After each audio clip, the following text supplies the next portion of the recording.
Hello மக்களே, எல்லாருக்கும் வணக்கம். நாங்கள் பார்த்திங்கன்னா இப்போ எங்கே இருக்கோம்னா நாமக்கல்லில் இருக்க சொண்டக்காமலைன்னு கிராமத்தில் இருக்கோம். இப்போ என்னோடய ஹஸ்பண்டோட ஊர். ஸோ திருப்பூர்லேருந்து என்னை கல்யாணம் பண்ணி கொடுத்தது பார்த்திங்க அப்படின்னா நாமக்கல் மாவட்டம். எனக்கு இங்கே வந்து அப்படின்னு பார்த்திங்கன்னா எனக்கு சின்ன வயசுலேருந்து எனக்கு வில்லேஜ் ஒரு லைஃப் வந்து ஸோ அதை சூஸ் பண்ணேன். ஸோ பார்த்திங்கன்னா சன்செட் ஆக்சுவலி கிராமம் தான், பட் ஆனால் இந்த வழியாக வந்து எல்லா ஊருக்கு போகிறது வர்றது எல்லா வண்டியுமே வந்துட்டு இந்த வழியாக. ஸோ எங்களோட ஊரோட பார்த்து முக்கியமாக இதுதான். எனக்கு இந்த குடிசை வந்து ரொம்பவே பிடிக்கும். இந்த குடிசை டைப் வச்சுருப்பாங்க. ஸோ இங்கே வந்து வெயில் ஜாஸ்தி அப்படிங்கிறனால அந்த காலத்தில்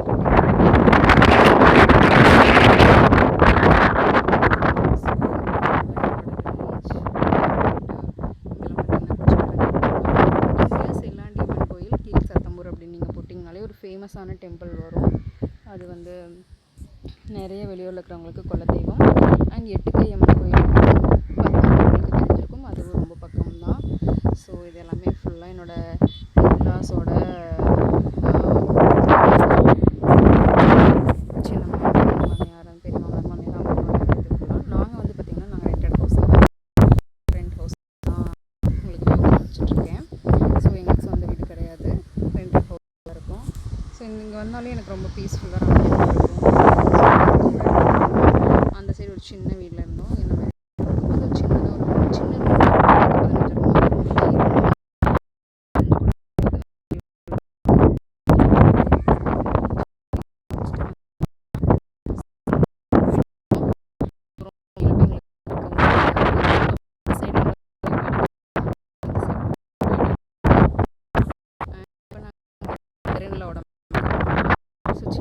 நான் வில்லேஜ் இருந்ததுனால எனக்கு அப்படின்னு நான் சூஸ் பண்ணிட்டேன்.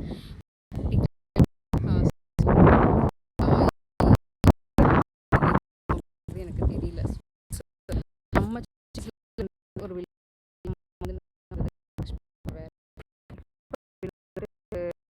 ஃபைண்டிங் படித்து நம்ம கிட்ஸுக்கு போகிறதுக்கான சுச்சுவேஷன் வந்து டஃப்பாக இருக்குது. சுற்றி சேஃப் பார்க்குற மாதிரி சேஃப் வந்து நம்ம வந்து இதாக ஏன்னா போகிறாங்க அப்படின்னு பார்த்திங்கன்னா கொஞ்சம் தூரத்தில் அந்த பார்த்திங்கன்னா கோழி பண்ணையெல்லாம் இருக்கும்.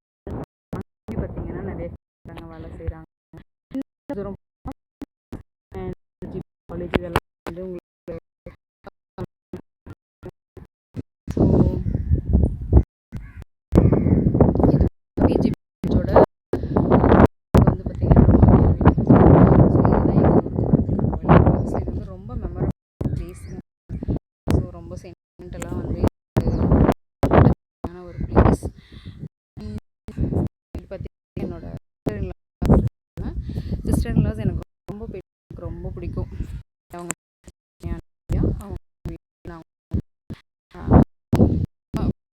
இருக்கும். ஸோ அவங்கள பார்க்குறோம்.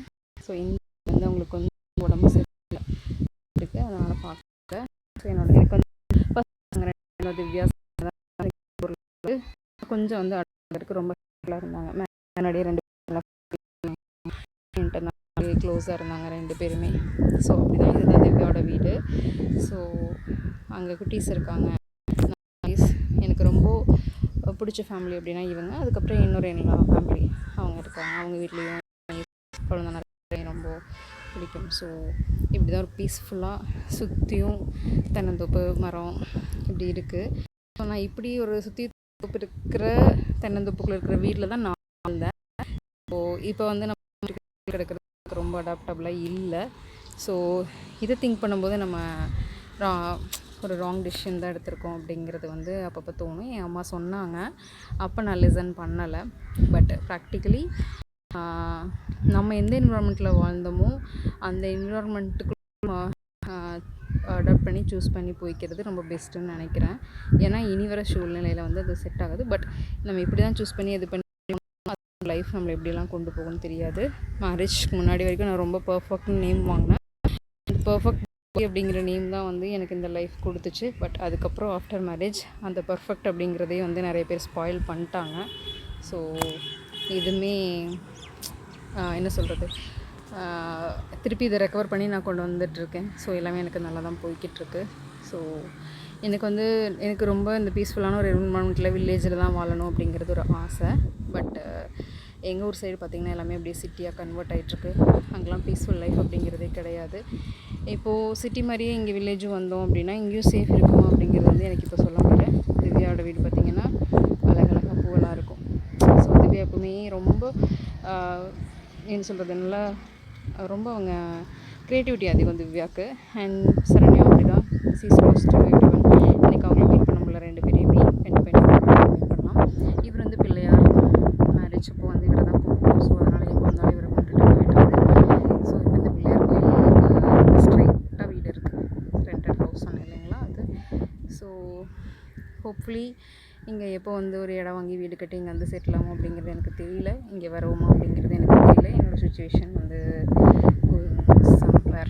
Somehow life is going. So என்னோட இது வந்து எப்படின்னா, ஒரு மேரேஜ்க்கு அப்புறம் ஒரு 4-5 இயர்ஸ் வந்து வெளியே இருப்போம். அதுக்கப்புறம் வந்துட்டு இங்கே வந்து செட்டில் ஆகணும் அப்படிங்கிற பிளான் தான் இருந்துச்சு. பட் அதுக்கான இன்னும் ஹானஸ்டி அது எல்லாமே நம்ம ஹானஸ்ட்டாக இருக்கணும் அப்படின்னா நம்ம சுற்றி இருக்கிறவங்க எல்லாருமே ஹானஸ்ட்டாக இருக்கணும். அப்படி யாரும் இல்லை அப்படிங்கும்போது நமக்கு லைஃப் நிறைய அடி கொடுக்கும், நிறைய வலிகள் கொடுக்கும். அதையெல்லாம் கடந்து நம்ம ஒரு இடத்துல உட்காரும்போது நமக்கு வந்து லைஃப் வந்து அப்படியே போயிருக்கும். So this is what is happening right now in my life. So நான் நினச்சது ஒரு பீஸ்ஃபுல்லான லைஃப். அழகாக காலைல குழந்தைய எழுந்திரிச்சோமா, ஸ்கூலுக்கு அனுப்பிச்சோமா, அவனை கூட்டிகிட்டு வந்தோமா, அவனை பார்த்துக்கிட்டோமா, அப்படி தான் இருக்கணும். ஆஃப்டர் மேரேஜ் ஜாப்க்கே போகக்கூடாது அப்படின்ட்டு இருந்தேன். பட் என்னை நிர்பந்தித்து ஜாபுக்கு போக சொல்கிற மாதிரி இப்போ எனக்கு ஒரு இதில் வந்துட்டு நான் ஜாப் போயிட்டுருக்க மாதிரி இருக்குது. ஸோ நான் குழந்தை வந்து ஸ்கூலுக்கு போகும்போது நான் ஜாபே போகக்கூடாது, அவனை பார்த்துக்கணும். When my kid is entering the society, நான் அவன் கூட இருக்கணும் அப்படின்னு தான் ஆசைப்பட்டு நான் பிஸ்னஸ் ஸ்டார்ட் பண்ணேன். அது எல்லாம் வேறு மாதிரி போயிடுச்சு. அவன் பிஸ்னஸில் தோக்கணும்னு நம்ம கூட இருக்கிறவங்களே நினைக்கும் போது வி கான்ட் வின். ஸோ இது வந்து பார்க்குறவங்களுக்கு போய் சேர்றவங்களுக்கு சேர்ந்தால் போதும்னு நான் நினைக்கிறேன். ஸோ இதுதான் what is I am struggling in struggle what I learned in my life. So நம்ம எப்படா விழுவோம், நம்ம எப்போ அவங்க சொன்ன பேச்சை கேட்போம் அப்படிங்கிற மாதிரி நிறைய பேர் எக்ஸ்பெக்ட் பண்ணிகிட்ருக்காங்க. ஸோ நான் யார் பேச்சையுமே கேட்டதில்லை. ஸோ ஏன்னா எனக்கு கேட்கணுங்கிற அவசியம் இல்லை. என்னை கேட்டு என்கிட்ட அட்வைஸ் கேட்டு நிறைய பேர் டிசிஷன் எடுத்து லைஃப்பில் மூவ் ஆகிட்ருப்பாங்க. நான் எல்லாமே வாட் இஸ் ரைட் அப்படின்ட்டு தான் போவேன். என்ன ஒரு தப்பாக இருந்தாலும் நான் எந்த இடத்துலையும் நான் தட்டி கேட்பேன். அண்டு யாரையுமே ஒரு சின்ன எறும்பு கூட நான் தெரிஞ்சு மிதிக்க மாட்டேன். யாரையுமே வந்துட்டு ரொம்ப ஹர்ட் பண்ண மாட்டேன். அப்படி தான் நான் இருந்தேன். ஸோ வீட்டில் வேறு மாதிரி இருப்பேன், வெளியில் வேறு மாதிரி இருப்பேன், ஒர்க் ப்ளேஸில் வேறு மாதிரி இருப்பேன். இடத்துக்கு தகுந்த மாதிரி நான் அடாப்ட் ஆகிப்பேன். பட்டு ஒரு சில இதை வந்து நம்ம மாற்றவே முடியாது. ஈவன் இன்றைக்கி நடந்த விஷயங்கள் கூட. ஸோ என்னால் வந்து இவங்க மாற மாட்டாங்க, இவங்க திருந்த மாட்டாங்க அப்படின்னு சொல்லிட்டு நம்ம போயிடணும் அப்படிங்கிற மாதிரி எனக்கு மைண்ட் செட் ஃபிக்ஸ் ஆகிடுச்சு. ஸோ நான் வந்து எப்படின்னா ஜாயின்ட் ஃபேமிலியாக இருக்கணும்னு ஆசைப்பட்ட பொண்ணு. இந்த மாதிரி ஒரு 2020 இந்த இதிலலாம் வந்துட்டு யாராவது ஜாயின்ட் ஃபேமிலியோடு இருக்கணும்னு ஆசைப்படுவாங்களா நீங்களே சொல்லுங்கள். நான் வந்து ஜாயின்ட் ஃபேமிலியோடு இருக்கணும். ஏன்னா சின்ன வயசில் நான் 10-15 பேர் கூட வளர்ந்தவன். ஸோ நான் அப்படி தான் இருக்கணும்னு நான் ஆசைப்பட்டு இருந்தது. பட் இன்றைக்கி நடந்த விஷயங்கள் கூட என்னை ரொம்ப ஹர்ட் பண்ணிடுச்சு. ஸோ இதுக்கு மேலே யாரும் மாற மாட்டாங்க, யாரும் திருந்த மாட்டாங்க அப்படின்னா we need to move on, அவ்வளோதான். ஸோ இனிமேல் யாரையும் நம்பியோ இல்லை யாரையாவது இவங்க மாறுவாங்க இவங்க திருந்துவாங்கன்னு நினைக்கிறது வந்து ரொம்ப ராங்கான விஷயம் அப்படிங்கிறது நான் இன்றைக்கி கற்றுக்கிட்டேன். So personal things apart and கொஞ்சம் மெயின் ரோட் மாதிரி இது என்னோடய மாமனார்லாம் வந்து கொஞ்சம் நிறைய பேர் வந்து ஸ்கூல் பஸ் ஓட்ட போயிட்டுருப்பாங்க. ஸோ ஸ்கூல் பஸ்ஸெலாம் வந்து இங்கே ஸ்டாப் பண்ணிடுவாங்க. மலர் மெட்ரிக் ஸ்கூல் நீங்கள் இந்த ஏரியாவில் கேள்விப்பட்டிருப்பீங்கன்னு நினைக்கிறேன். ஸோ இங்கே தான் என்னோடய சரண்யா சொன்னேன் இல்லைங்களா, அவங்களோட கிட்ஸ் எல்லாமே படிக்கிறாங்க. மோஸ்ட்லி நிறையா என்னோடய இன்லாஸோட கிட்ஸ் வந்து மலர் மெட்ரிக்கில் தான் படிக்கிறாங்க. நல்லாயிருக்குன்னு நினைக்கிறேன் இந்த school. So finally winding up the video. And இங்கே பார்த்திங்கன்னா அழகான காக்கை கூட்டம். ஸோ இங்கே வந்து எனக்கு காக்கா நிறையா வருது, ரொம்ப பிடிச்சிருக்கு. எங்கள் ஊர்லலாம் வந்து அவ்வளோ காக்கா இல்லை. ஸோ அழகாக க்யூட்டாக உட்காந்துட்ருக்கு பாருங்கள். காக்கை சிறகினிலே நந்தலாலா கரிய நிறம் தோன்றுதே நந்தலாலா. இந்த சாங் எனக்கு ரொம்ப பிடிக்கும், மீனிங்ஃபுல்லாக இருக்கும். கண்டிப்பாக கேட்டு பாருங்கள். தேங்க்ஸ் ஃபார் வாட்சிங். ஸோ க்யூட்டாக இருக்குது. ஷெட்டில் தேடிட்டு இருக்குதுன்னு நினைக்கிறேன். அழகாக கரண்ட் கம்பம் மேலே உட்காந்துட்டு காக்கா எவ்வளோ மரம் இருந்தாலும் கரண்ட் கம்பம். ஸோ இங்கே ஒரு அழகான பாட்டி அழகாக வேலை செஞ்சுட்ருக்காங்க. ஸோ இது வந்து புடவைக்காரி அம்மன் கோயில்னு சொல்லிட்டு எங்கள் ஃபேமிலியோட கோயில் தான்.